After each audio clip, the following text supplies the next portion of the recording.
Let's see how to create an open-ended question in Slidea. Click on the New Slide button in the top left corner of the Presentation Editor page. Choose the open-ended slide type from the popular question types. Add your question in the question field in the right panel. Click on Add a longer description to add more content to describe your question or to give a hint for the question. Enable multiple submissions.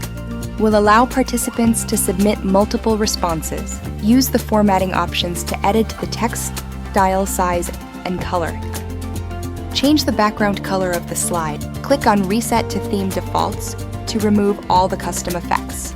In the right panel, click on the Design menu. You can change the visualization type of your slide. Speech Bubbles lets you manually scroll down the slide to view more while receiving multiple responses.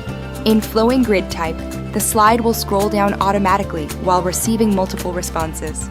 Click on the Upload Image icon to add an image. We have a collection of images and GIFs available under Image Library and GIFs menu. In the Upload menu, drag and drop or choose a file from your device to your slide. Your file should be in PNG, GIF, JPG, or SVG format with a maximum file size of 15 megabytes.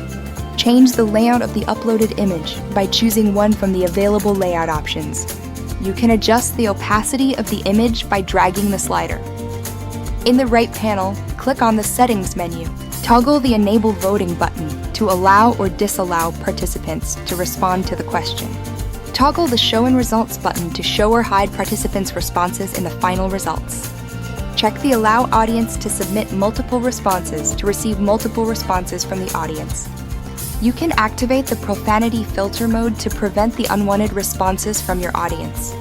Click on the On-Slide Notes at the bottom of the center panel to store reminders, talking points, key notes for that particular slide for the presenter. Once done, preview your slide to see how it works. Present it to your audience and start collecting responses. And that's it! It's your turn to create amazing presentations with open-ended slides.